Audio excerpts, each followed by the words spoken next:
আলোচনা করার করতে আল্লাহ তাআলা রব্বুল আলামিন ডাক দিয়ে বলেন গোলাম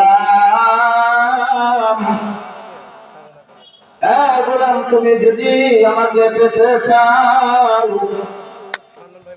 এক নম্বর কারণ গোলাম তোমার দিকে তাকাও রে গোলাম যদি তোমার দিকে তাকাও তুমি আমাকে পায় যাইবা আপনারা তো প্রশ্ন করতে পারেন হুজুর আমার দিকে তাকাইলা কিভাবে মালিককে পাইব মালিক ডাক দিয়া বলে রে ও বান্দারা রে আমাকে যদি পাইতে চাও তোমার দিকে তাকাও রে বান্দা তোমার দিকে তাকাও আরে বান্দা এই যে সুন্দর হাত বান্দা কে দিল রে আওয়াজ দিয়া বলেন তো কে দিল জুড়ে ডাক দিয়া বলেন কে দিল এত সুন্দর হাত কে দিল মালিক দিল মালিক বলে বান্দা যখন তোমার দিকে তাকাইবা এ বান্দা যখন তোমার দিকে তাকাইবা এত সুন্দর হাত কে দিল রে বান্দা এ বান্দা এত সুন্দর হাত মালিক দিল এত সুন্দর পাও কে দিল রে বান্দা এত সুন্দর ছোট্ট কে দিল রে বান্দা এত সুন্দর কান কে দিল রে বান্দা এত সুন্দর নাক কে দিল রে বান্দা আল্লাহ বলে রে বান্দা তোমার হাত ছিল চলার কোন শক্তি ছিল না রে বান্দা আমি হাত চলার শক্তি দিয়া দিছি রে বান্দা এ বান্দা তোমার জবান ছিল জমানের কথা বলার শক্তি ছিল না রে বান্দা আমি জমানের কথা বলার শক্তি দান করে দিয়েছি এ বান্দা তোমার পাও ছিল রে পাও যে হাঁটার কোন শক্তি ছিল না রে বান্দা আমি হাঁটার শক্তি দিয়া দিছি রে বান্দা এ বান্দা তাকাইয়া দুটা চোখ ছিল রে বান্দা চোখ দিয়ে দেখার মতো শক্তি ছিল না রে বান্দা আমি তো এটা চোখের মাঝে এমন একটা জিনিস দিয়ে দিছি সেই জিনিস দিয়ে আল্লাহর কোরআনও দেখতে পারো আর গুনার কাছে উন্নত হইতে পারো এই জন্য আমি আল্লাহ বলে রে বান্দা ও বান্দা যখন তুমি আমার দিকে না তাকাইয়া রে বান্দা তোমার দিকে তাকাইবা ও বান্দা তোমার হাতের দিকে তাকাইবা পাওয়ার দিকে তাকাইবা জবানের দিকে নজর করবা ও বান্দা কানের দিকে তাকাইবা আমার মালিক বলে রে বান্দা তোকে কান দিয়েছিলাম শোনার মতো শক্তি দেই নাই বান্দা তোমাকে শোনার মতো শক্তি দিলাম রে বান্দা ও বান্দা এই কান দিয়ে বান্দা তুমি কি করতে পারো খারাপ জিনিসও শুনতে পারো ভালো জিনিসও শুনতে পারো তোমার কাছে আমি কি দিয়েছি রে বান্দা এ বান্দা তোমার কাছে দিলাম দুনিয়ার জগতের মধ্যে পাঠাইলাম বলেন তো দুনিয়ার জগৎ কয় নম্বর জগৎ আওয়াজ দিয়ে বলেন দুনিয়া কয় নম্বর জগৎ 3 নম্বর জগৎ মালিক পাঠাইলেন কার জন্য পাঠাইলেন পরীক্ষা নেওয়ার জন্য আল্লাহ বলেন 3 নম্বর জগতের বান্দা পাঠাইলাম 3 নম্বর জগতের বান্দা কি পরীক্ষা নেব রে বান্দা জানোনি আজকে যদি তুমি সালমানের কাছে যাও ওরে বান্দা যদি হিমকের সাথে সাক্ষাৎ করতে চাও সালমানের কাছে যাইতে হয় সালমানের কাছ থেকে সুপারিশ নিয়ে আনে তুমি হিমকের কাছে যাইতে হয় রে বান্দা আল্লাহ বলেন রে বান্দা 3 নম্বর জগতের মধ্যে পাঠাইয়া তোমাকে আমি পরীক্ষা নেওয়ার জন্য 3 নম্বর জগতের মধ্যে পাঠাইলাম এই 3 নম্বর জগৎ থেকে তোমাকে আমি 4 নম্বর জগতের মধ্যে 3টা প্রশ্ন করব এই 4 নম্বর জগতের মধ্যে যে প্রশ্নের মধ্যে তুমি রে বান্দা সঠিক জবাব দিতে পারো আমি আল্লাহ তোমার জন্য জান্নাত তৈরি করে দিয়েছি 3 নম্বর জগৎটা কি আওয়াজ দিয়ে বলেন তো 3 নম্বর জগৎটা হলো দুনিয়া বলেন 3 নম্বর জগৎ হলো কি সবাই কথা বলতে হবে তা করছেন হ্যাঁ আওয়াজ দিয়ে কথা বলবেন 3 নম্বরের জগৎ হলো কি 3 নম্বর জগৎ হলো দুনিয়া আল্লাহ বলেন এই জগতের মধ্যে বান্দা তোমাকে পাঠাইয়া সাধারণ একটা পরীক্ষা নেব এই পরীক্ষার মধ্যে যদি বান্দা পাস করতে পারো রে বান্দা তোমার জন্য জান্নাত রেডি করেছে যেরকম দুনিয়ার মধ্যে কোনো ব্যক্তি যদি একটা গাছ লাগায় চিন্তা ভাবনা করতে থাকে ওই গাছের মধ্যে পানি দেয় পানি দিতে দিতে গাছ থেকে আশা করে এই গাছ থেকে কি ফল পাবো আশা করে কি করে না আওয়াজ দিয়ে বলেন আশা করে কি করে না সবাই যেরকম এমন ভাবে আশা করেন মালিক ডাক দিয়ে বলে রে বান্দারা দুনিয়ার জমিন থেকে যদি বলো সুবহানাল্লাহ, আমি আল্লাহ তোমার জন্য জান্নাতের মধ্যে একটা গাছ রোপণ করে দিব। সুবহানাল্লাহ বলবেন না? আল্লাহ কি বলতেছেন? ওরে বান্দা, যদি সুবহানাল্লাহ বলো, সুবহানাল্লাহর বলার সাথে সাথে তোমাকে কি করে দেব রে বান্দা? জান্নাতের মধ্যে একটা গাছ রোপণ করে দেব। বান্দা যত সুবহানাল্লাহ বলবা, অত দুনিয়ার মধ্যে কি করে দেব? জান্নাতের মধ্যে তোমার জন্য গাছ রোপণ করে দেব। সবাই আওয়াজ দিয়ে বলেন না সুবহানাল্লাহ। আল্লাহ ডাক দিয়ে বলতেছে, ও ফেরেশতারা রে, কে সুবহানাল্লাহ বলতেছেন? কোথায় থেকে বলতেছেন?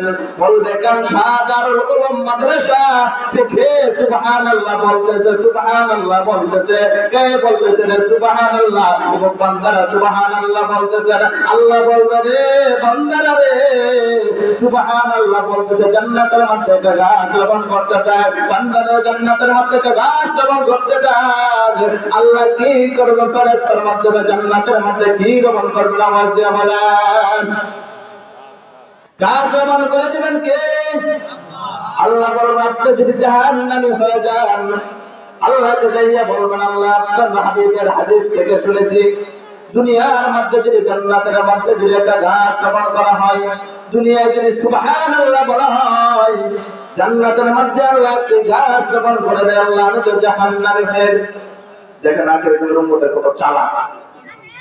বলবে আমি তো জাহান্নামী হয়ে গেছি রে মালিক, তোমার বান্দা থেকে তোমার পয়গম্বর থেকে একটা হাদিস শুনেছিলাম। কি হাদিস শুনেছ? হাদিসটা শুনেছি, দুনিয়ার মধ্যে কোন ব্যক্তি যদি সুবহানাল্লাহ বলেন, আল্লাহ তাআলা তার জন্য না জান্নাতের মধ্যে একটা গাছ রোপণ করে দেয়। আল্লাহ বলে, ঠিক শুনেছ, তোমার জন্য তো জান্নাতের মধ্যে গাছ রোপণ করেছে। জান্নাতের মধ্যে গাছ রোপণ করেছে। তুমি কি জান্নাতের গাছ দেখতে চাও? সে বলবে, আল্লাহ হ্যাঁ, আমি তো জান্নাতের গাছটা দেখতে চাই, এটাই আমার মনের আশা। দেখেন সাবাক কত জাহান্নাম হয়ে গেছে। তারপর আল্লাহ তুমি যে বলছো, হাদিসের মধ্যে বলছো, তোমার নবী যে বলে, তোমার পয়গম্বর যে বলেছে জান্নাতের মধ্যে ঘাস আছে, এই গাছটা আমি দেখতেছি। বান্দা যখন যাইতে থাকবে আর বলবে, মালিক জাহান্নামে দেওয়া কোনো সমস্যা নাই, একবার জান্নাতের মধ্যে গাছটা দেখাও, গাছটা দেখতে চাই, গাছটা দেখতে চাই। আল্লাহ বলবে, যা, জান্নাতের মধ্যে আল্লাহ আমার একটা নিয়ামত দিয়েছে রে বান্দা। এই নিয়ামতের ভিতরে কেউ যদি ঢুকে যায়, সে পারবে না, সে পারবে না কি করার জন্য বের হইতে পারবে না। সে বলবে, না রে মালিক, আমি বের হব না, মালিক আমি বের হব না। যখন ওই বান্দা কি করবে, মালিককে সুপারিশ করতে থাকবে। মালিক গাছ দিয়ে বলবে, রে ও ফেরেশতারা, সে তো জান্নাতের গাছ দেখতে চায়, সে হাদিস বিশ্বাস করেছে, বিশ্বাস করিয়া দুনিয়ার জমিনে সুবহানাল্লাহ বলেছে, সুবহানাল্লাহ বলেছে। এই সুবহানাল্লাহর কারণে সে কি করতে চায়? জান্নাতের মধ্যে গাছ দেখতে চায়। ও ফেরেশতারা, জান্নাতের দরজাটা খুলিয়ে দাও। ফেরেশতারা জান্নাতের দরজাটা খুলে দিবে। যখন জান্নাতের দরজাটা খুলে দিবে, এই সময়ের মধ্যে ফেরেশতারা যখন জান্নাতের দরজাটা খুলে দেবে, তোমার সাথে সাথে ওই ব্যক্তি যখন জান্নাতে ঢুকবে, জান্নাতের গাছ দেখার জন্য সে মালিককে ডাক দিয়ে বলবে, মালিক দুনিয়াতে যতই গুনাহ করি মালিক, তুমি তো আমাকে জাহান্নামে দেওয়ার জন্য চেয়েছিলে। মালিক তো তোমার হাদিস থেকে বর্ণিত করেছে, তোমার পয়গম্বরের হাদিস থেকে বর্ণিত করেছে, এই জান্নাতের মধ্যে এমন একটা গাছ দিবা। ও মালিকের গাছের ছায়ায় চলে এসেছি মালিক, আমি এই মুহাব্বত আর ছাড়তে পারবো না। দয়া করে মায়া করে মালিক তুমি আমাকে জান্নাত দিয়ে দাও, দিয়ে দাও। আল্লাহ বলবে, যা যা, জান্নাত দিয়ে দিলাম। জাহান্নামে ব্যক্তি যদি জান্নাত পায় যায়, যে সুবহানাল্লাহ বলার কারণে আপনি আমি কেন খুশি হয়ে সুবহানাল্লাহ বলবো না, আলহামদুলিল্লাহ বলবো না, আল্লাহু আকবার কেন বলবো না?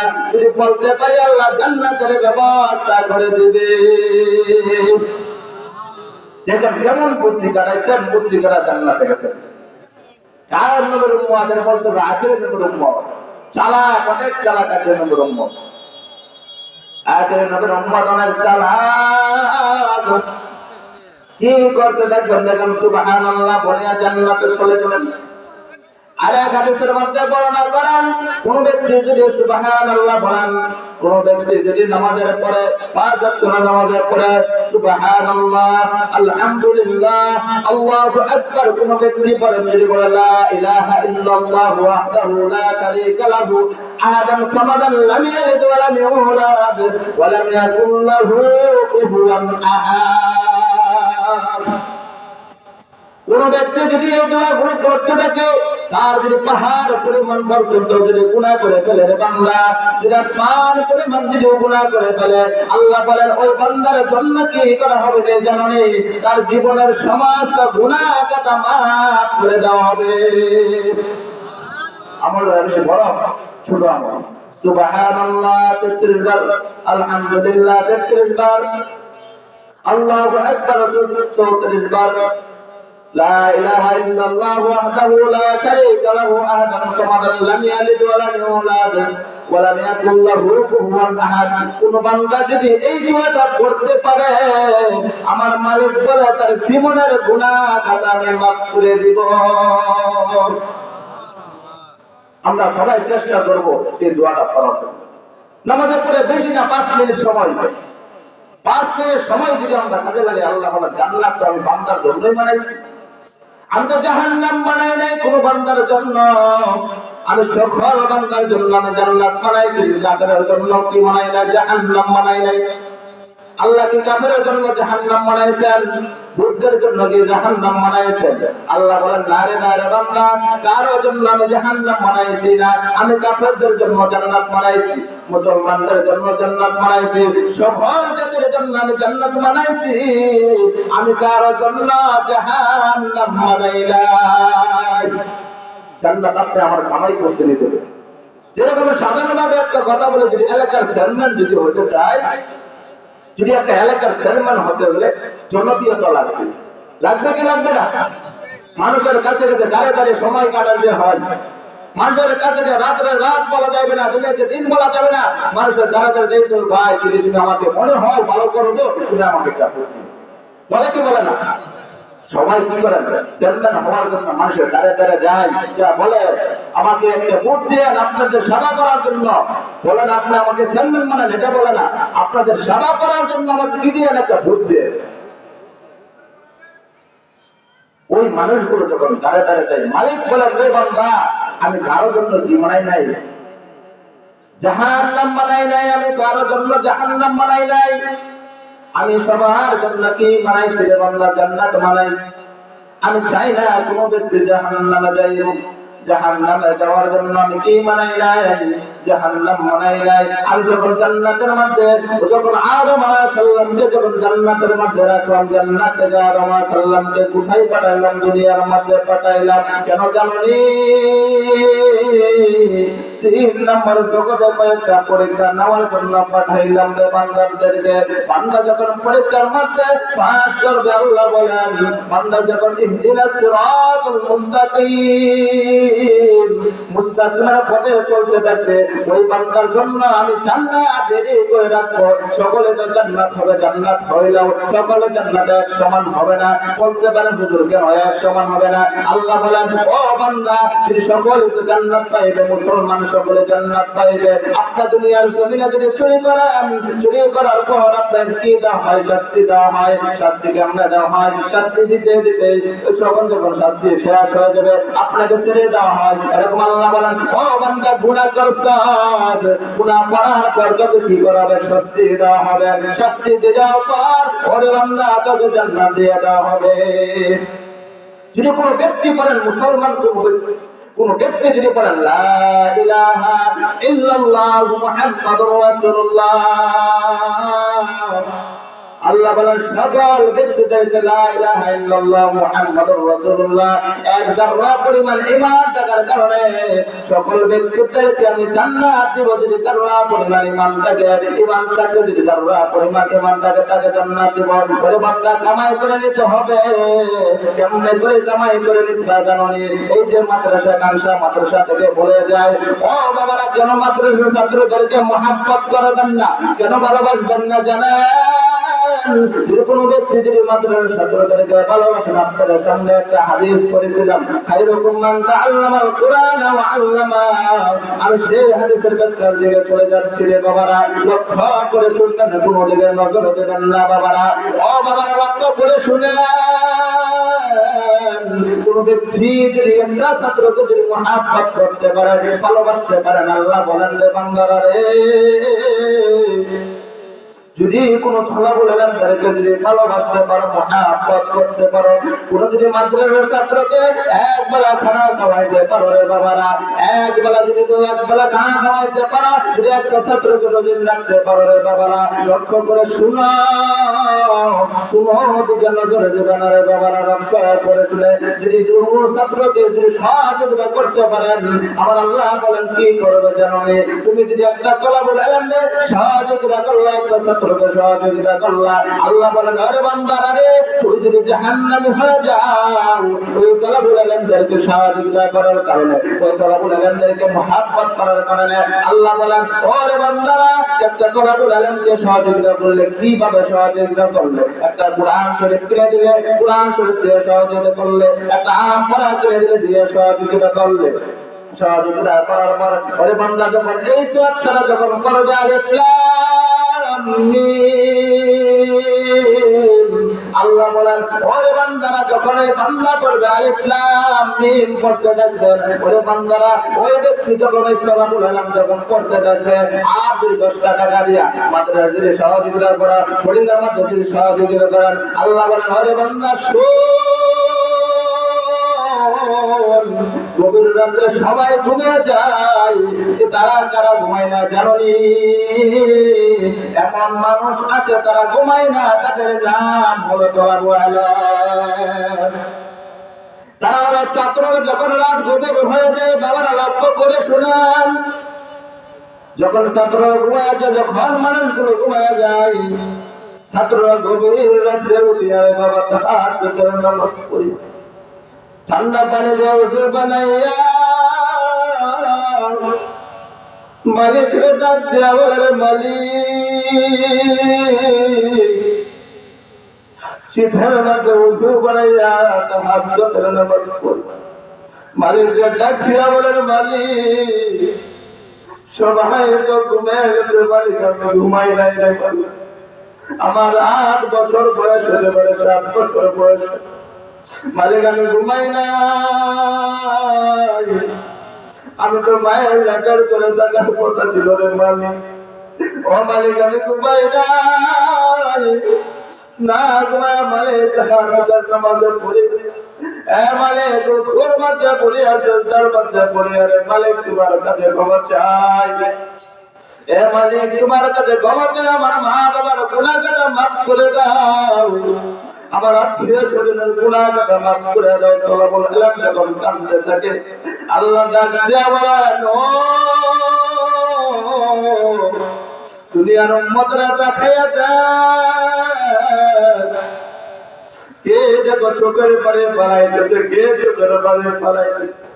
আল্লাহ যখন গভীর রাত্রে কত আবার দোকানে আসিয়া যখন মালিক দেখতে থাকে, তলাবুল ইলম মাদ্রাসার ছাত্ররা, এই কানসার মাদ্রাসার ছাত্ররা যখন গভীর রাত্রে ছাত্র যখন না ঘুমাইয়া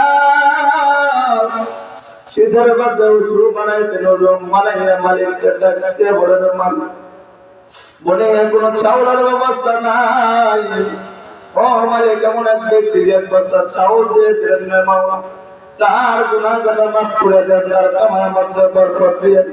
চোখের পানি পালায়া যখন মালিককে ডাক দিয়ে বলেন, আর বলতে দেখেন না মালিক, আমার বাবা হারাইলাম, আমার মা হারাইলাম, আমার আত্মীয় স্বজন গেলে বাইরে হারাইলাম, ও মালিক তাকে যেন উস্তাদ অনেক মেহনত করে, অনেক কিছু করে রে মালিক, অনেক সহযোগিতা করে রে মালিক, ও মালিক তাকে দেখো,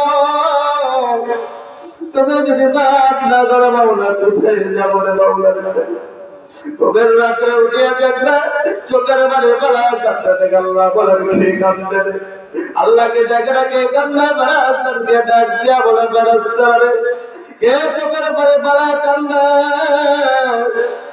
ফেরেশতারা ডাক দিয়া বলে, মালিক জানুনি এই শের পরিচিনাই কাতে কাংসা মাদ্রাসা থেকে তলাবুল আলমরা চোখের পানি ফেলাইয়া কান্দা জানুনি কার জন্য কানে যে মাদ্রাসায় 10টা টাকা দিয়েছিল একটা ঘরের জন্য মালিক একটা ইট কিনে দিয়েছিলেন মাওলা। মালিক তাকে 2 বেলা খানা খাওয়াইছেন, 3 বেলা খানা খাওয়াইছেন। ওই ছাত্র চোখের রাত্রে মালিক চোখের পানি ফেলা কেন কান্দে জানেন? মালিক বলে কেন কান্দেন? তার বলেন সকলদেরকে মাফ করে দেওয়ার জন্য, তার মাতা পিতাদেরকে মাফ করে দেওয়ার জন্য, আত্মীয় স্বজনদেরকে মাফ করে দেওয়ার জন্য। আল্লাহ বলে আর কি চাই? বলে এই সমাজের মধ্যে যত মানুষ আছে সকলকে হেদায়েত দিয়ে দিবেন মালিক। এমনি ভাবে যত চোখের পানি লাইতে দেখেন মালিক ডাক দিয়া বলেন, তার উপরে তবে নামাজ ফরজ করে দেয়, রোজা ফরজ করে, তারপরে কেন কান্দে? কি জাহান্নাম দেখছে? বলবে না জাহান্নাম দেখে নাই, সে কি জান্নাত দেখছে? বলবে না, হুজুরদের কাছ থেকে জাহান্নামের বয়ান শুনছে, জাহান্নামের বয়ান শুনে রে মালিক জাহান্নামের বয়ান শুনিয়া চোখের বাড়ি ভরা কান্দে কেন জানেন? তার উস্তাদদেরকে মাফ করে দেওয়ার জন্য, দাদাদেরকে মাফ করে দেওয়ার জন্য, আত্মীয় স্বজনদেরকে মাফ করে দেওয়ার জন্য মালিক কাংসা থেকে দোয়া করতেছে রে। মালিক যখন এমনি ভাবে শুনতে থাকেন, মালিক যখন ফেরেশতাদেরকে ডাক দিয়া বলেন, ফেরেশতারা রে তোরা সাক্ষী থাক, সাক্ষী থাক, এই সমাজের সকলদেরকে মাফ করে দিলাম তলাবুল আলমের উসিলায়। সবাই চিৎকার দিয়া বলেন না আল্লাহু আকবার, আবার বলেন না আল্লাহু আকবার। আপনারা যদি মাদ্রাসা ছাত্রদেরকে সহযোগিতা করেন, একটা ছাত্রকে যদি রোজী লাগান, একটা ছাত্রকে টাকা দেয়া পয়সা দেয়া যেভাবে মাদ্রাসাকে যদি সহযোগিতা করতে পারেন, ওই তলাবুল আলমরা রাত্রে গভীরে আপনাদের জন্য দোয়া করে। শুধু দোয়াই করে রাস্তাঘাটে যখন চলে ওই তলাবুল আলমদের উসিলা করে আপনার কবরে আযাবগুলো মাফ হয়ে জানেন। তলাবুল আলম কে জানেন? মাদ্রাসা ছাত্ররা কে জানেন? যখন রাস্তার পাশ দিয়া যায়, তলাবুল আলমরা যখন রাস্তার পাশ দিয়া যায়, কবরের আযাব মাফ হয়ে যায়। সাধারণ লোক বলতেছে মাদ্রাসা, মনে করেন সাধারণ একটা মাদ্রাসা কাছে আছে, মহাব্বত করেন না, মাদ্রাসা ছাত্রদেরকে ভালোবাসেন না। যদি মহাব্বত ভালোবাসা না বাসেন, আসলে ময়দানে দিলে আপনার জবাব দিতে হবে। এই জন্য বলি বাবারা রে, লক্ষ্য করে শোনো, কোন অধিকার নজরে দেবে না, লক্ষ্য করে শোনো রে বাবারা। মাদ্রাসা ছাত্রদেরকে মহাব্বত করবেন, মাদ্রাসার ছাত্রদেরকে মহাব্বত করবেন, উস্তাদদেরকে মহাব্বত করেন। নবী করিম সাল্লাল্লাহু আলাইহি ওয়াসাল্লামের হাদিস থেকে বর্ণিত, কোন ব্যক্তি যদি কোন আলেমদেরকে মহাব্বত করে, কাকে মহাব্বত করে? আলেমদেরকে মহাব্বত করে। আলেমদেরকে মহাব্বত করার মানে কাকে মহাব্বত করলেন জানেন? আল্লাহর হাবিবকে মহাব্বত করলেন। কোন ব্যক্তি যদি আলেমের সাথে বসেন, কোন ব্যক্তি যদি আলেমের সাথে বসেন, কার সাথে বসেন জানেন? আল্লাহর হাবিবের সাথে বসবেন। এই জন্য বলে বাবারা লক্ষ্য করে শুনেন, কোন আলেমদেরকে কষ্ট দিবেন না, লক্ষ্য করে শুনেন, কোন আলেমদেরকে কষ্ট দিবেন না, আঘাত দিবেন না। যদি আলেমদেরকে কষ্ট দেন, আঘাত দেন, আলেমদের যদি আপনার একটা ছাত্র এই কাংসা মাদ্রাসায় পড়ে, এই কাংসা মাদ্রাসায় যদি উস্তাদদেরকে একটা ধমকি দেন, হুমকি দেন, উস্তাদদেরকে বলেন ধমকি দেন, হুমকি দেন, হুমকি দিবেন না, ধমকি দিবেন না। কারণ আপনি একটা হুমকির কারণে আপনার সন্তানের সারা জীবনের ভবিষ্যৎ নষ্ট হয়ে যাইতে পারে। এই জন্যই বলে বাবারা লক্ষ্য করে শুনবেন, যে হাদিসের মধ্যে বলেছিলাম খায়রুকুম মান তাআল্লামাল কুরআনা ওয়া আল্লামা, বলেছিলাম ওরে বাবারা এই হাদিস থেকে কি বুঝতে পারছেন? তলাবুল ইলমদেরকে মুহাফাত করতে হবে, তলাবুল ইলমদেরকে ভালোবাসতে হবে। ওরে বাবা লক্ষ্য করে শুনেন, মদিনার মধ্যে একটা এলান হয়ে গেছে রে বাবা। মদিনার মধ্যে এলান হয়ে সুন্দর একটা মহিলা মদিনার জমিন থেকে বিদায় হয়ে গেছে। দুনিয়ার মধ্যে মানুষ শুধু বিবাদ করার মধ্যে এক নম্বর, যদি আজকে 4-5 জন মহিলা যদি একসাথে বসে যায়, যদি 4-5 জন মহিলা যদি একসাথে বসি, ফাস্টারের মধ্যে যদি আমরা 10-12 জন যদি একসাথে বসি, আমরা কি করি? গীবত বলতে থাকি, গীবত বলতে থাকি, গীবতের মধ্যে লিপ্ত হয়ে যায়। এই জন্য বলি বাবারা, গীবত থেকে দূরে থাকবেন। ইমাম মালিক রাহমাতুল্লাহ জামানার মধ্যে একজন মহিলা দুনিয়ার জমিন থেকে বিদায় হয়ে যায়। দুনিয়ার জমিন থেকে যখন বিদায় হয়ে যায়, এলান হয়ে গেল, মদিনাবাসীরা শুনাও, সুন্দর একটা মহিলা দুনিয়ার জমিন থেকে বিদায় হয়ে গেছে। এই কথা শোনার সাথে সাথে 3 জন মহিলা গেলেন গোসল করার জন্য। 3 জন মহিলা যখন গোসল করানোর জন্য যায়, একটা মহিলা মনে মনে বলেন, এই মহিলা মনে হয় এই লজ্জাস্থান দিয়ে কত পুরুষের সাথে জিনা করছেন। এই কথা বলার সাথে সাথে জীবিত মহিলার হাত মরা মহিলার সাথে লেগে গেছে। এই গান সাথে যদি এই ঘটনা হয়, জীবিত মহিলার হাত যদি মরা মহিলার সাথে লেগে যায়, মানুষ কি করবে? দেখার জন্য ছুটে আসলো না? যদি জীবিত মহিলার হাত মরা মহিলার সাথে লেগে যায়, দেখার জন্য মানুষগুলো ছুটে ফিরে চলে আসবে। কেন? কি ঘটনা হয়? আজীব ঘটনা হয়, কি আজীব ঘটনা? জীবিত মহিলার হাত মরা মহিলার সাথে লেগে গেছে। এই আজীব ঘটনা শুনিয়া মানুষগুলো কি করবে? দেখার জন্য চলে আসবে। যখন মানুষগুলো দেখার জন্য চলে আসতেছেন, আসার পথে সবাই বলতেছেন, জীবিত মহিলার লোকেরা বলতেছেন মরা মহিলার হাত ধরে তখন দেওয়া হোক। আর জীবিত মহিলার লোকেরা বলতেছেন মরা মহিলার হাত ধরে তখন দেওয়া হোক। মরা মহিলার লোকেরা বলতেছেন না না না, জীবিত মহিলার হাত ধরে তখন দেওয়া হোক। তারা বলছে এমন ভাবে একটা ঝগড়ার ভাব হয়ে যাইতেছে। যখন ঝগড়ার ভাব হয়ে যাইতেছে, এই সময় আমাদের ইমাম মালিক রাহমাতুল্লাহ আলাইহি মদিনার মধ্যে হাদিস পড়াই। ইমাম মালিক রাহমাতুল্লাহ আলাইহি যখন হাদিস পড়াই, ইমাম মালিক রাহমাতুল্লাহ আলাইহি ডাক দিয়ে বলেন, ইমাম মালিক রাহমাতুল্লাহ আলাইহি কাছে তারা চলে গেছেন। চলে গিয়ে বলতেছেন, আরে আমাদের ইমাম, আমাদের মধ্যে আমাদের সমাজের মধ্যে এমন একটা ঘটনা হয়ে গেছে। কি ঘটনা হয়ে গেছেন? এমন এমন ঘটনা হয়েছে, জীবিত মহিলার হাত মরা মহিলার সাথে লেগে গেছে।